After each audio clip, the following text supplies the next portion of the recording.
તો માણાવદર નગરપાલિકાની ચૂંટણીને લઈને માહોલ ગરમાયો છે। રાજકીય પક્ષ દ્વારા પ્રચાર કરવાની કામગીરી પૂરજોશમાં ચાલી રહી છે। ત્યારે મતદારોને રીઝવવા માટે માણાવદર નગરપાલિકાના ઉમેદવારો દ્વારા ટ્રેડિશનલ કપડાં પહેરી પ્રચાર કરવામાં આવી રહ્યો છે।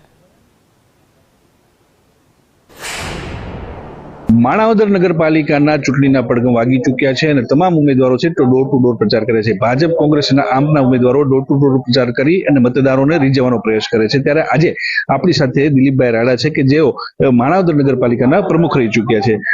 ખાસ કરીને દિલીપભાઈ, આ વખતે કેવી તૈયારી છે અને શું કહેશો? તૈયારીમાં અત્યારે તમે ડોર ટુ ડોર પ્રચારમાં છે।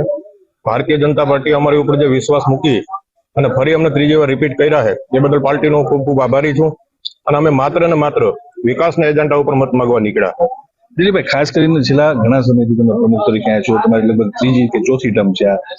તમારી સામે ક્યાંક ને ક્યાંક રોષ પણ છે, સમસ્યાઓ પણ છે, નગરપાલિકાની સામે ફરિયાદો પણ છે કે પાણી નથી મળતું, રસ્તાની સમસ્યા છે। શું કહેશો એના માટે? શું રસ્તાની હાલ કોઈ સમસ્યા જ નથી। રસ્તા માટે અમે તમામ પ્રયત્નો કરેલા છે, સારી ક્વોલિટીના રોડના પણ અમે પ્રયત્નો કરેલા છે, પણ જે પાણીનો પ્રશ્ન છે એ ટૂંકમાં અમે ધારાસભ્ય અને અમે બધા સાથે રહી અને સરકારશ્રીમાં રજૂઆત કરેલ છે કે લોકોને રોજ પાણી મળે એવા તમામ અમારા પ્રયત્નો ચાલુ છે। આપણી સાથે અન્ય એક ઉમેદવાર છે, ખાસ કરીને તમે આ વખતે તમને ફરીથી જે છે તમે ઉમેદવારી કરી છે, કેવી રીતે પ્રચાર કરો છો? અમે ઘરે ડોર ટુ ડોર જઈને મતદારોને ટૂંકમાં ડેમો આપી અને સમજાવીએ છીએ અને આ રીતનું ટૂંકમાં ડેમોનું ટૂંકમાં કેવી રીતે હોય છે ડેમો? કામ કેવી રીતે કરતું હોય છે? આ રીતની સ્વિચ બતાવી અને ટૂંકમાં ડેમો બતાવીએ છીએ કે ઉમેદવારોને કઈ રીતના મત આપવા અને પ્રચાર આ રીતનો કરીએ છીએ। ખાસ કરીને સમસ્યાઓ છે તેને લઈને શું તમારો એજન્ડા છે? સમસ્યાનું ટૂંકમાં નિરાકરણ આવે તે માટે પ્રયત્ન ટૂંકમાં રહેશું અને પાણીની જે સમસ્યા છે ગામમાં એનું સોલ્યુશન માટે ધારાસભ્યને પણ અમે રજૂઆત કરેલ છે અને સરકારમાં ટૂંકમાં એના માટે સોલ્યુશન થાય એવી રીતના આગળ વધશું। તો જે રીતે માણાવદરમાં જે છે તે પાણીની સમસ્યા છે મહત્વની છે, તેના માટેના પ્રયત્નો પણ કરવામાં આવી રહ્યા છે। ધારાસભ્ય માણાવદરના છે તેના દ્વારા સરકારમાં પણ અનેક વખત રજૂઆતો કરવામાં આવી છે। કેતનોજા સંદેશ ન્યૂઝ માણાવદર નગરપાલિકાની ચૂંટણીના પડઘમ વાગી ચૂક્યા છે અને ઉમેદવારો છે તે ડોર ટુ ડોર પ્રચાર કરી રહ્યા છે। ત્યારે સ્થાનિક શું સમસ્યા છે તે આપણે મહિલાઓ આપણી સાથે જેની પાસે જાણશું। ખાસ કરીને માણાવદરમાં કેટલા વર્ષોથી રહ્યો છો અને શું સમસ્યાઓ છે માણાવદરની? માણાવદરમાં પાણીનો એક પ્રશ્ન છે, તે નિકાલ કરવાના વિનંતી। બીજી કઈ કઈ સમસ્યાઓ છે?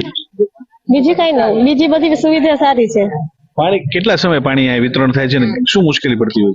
4 દિવસે આવે છે, એટલે મહિલાઓને બહુ પાણીની જરૂરિયાત હોય છે।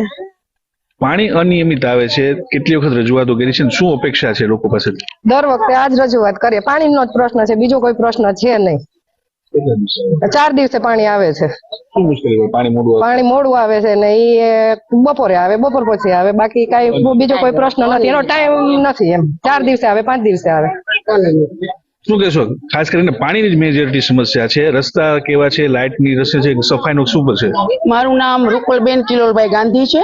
બધી જાતની વ્યવસ્થા બહુ જ સરસ છે, રોડ આ તે લાઇટિંગ, પણ એક જ મુશ્કેલી છે કે જે પ્રશ્ન છે પાણી 4 દિવસે આવશે। અમારે મહિલાઓને પાણીની બહુ જરૂરિયાત હોય છે, એટલે બસ પાણીનો એક પ્રશ્નનો નિકાલ થઈ જાય તો અમારા માટે સારું। શું કહેશો? પાણી માટેની શું માંગણી છે તમારી? પાણી રોજ આવી જાય, અમને 4 દી આવે છે તો અમને રોજ આવે તો અમારે સારું। ઉમેદવારો આવે ત્યારે તમે શું રજૂઆત કરો છો? અમે પાણીનું જ રજૂઆત કરીએ, બાકી કઈ અમે રજૂઆત નથી કરતા, બાકી બધું સરસ છે, બરોબર। તો આ હતી મહિલાઓ માણાવદરની, તે ખાસ કરીને પાણીની સમસ્યાનો ઉકેલ આવે તેવું ઈચ્છી રહી છે। બાકી રસ્તા ને સફાઈને લઈને તેમને કોઈ પ્રશ્ન નથી, પરંતુ જો પાણીનો પ્રશ્ન સોલ્યુશન થઈ જાય તો તેના માટે તે જે ઉમેદવાર આવે છે તેને રજૂઆતો કરે છે। કેતનોજા સંદેશ ન્યૂઝ માણાવદર।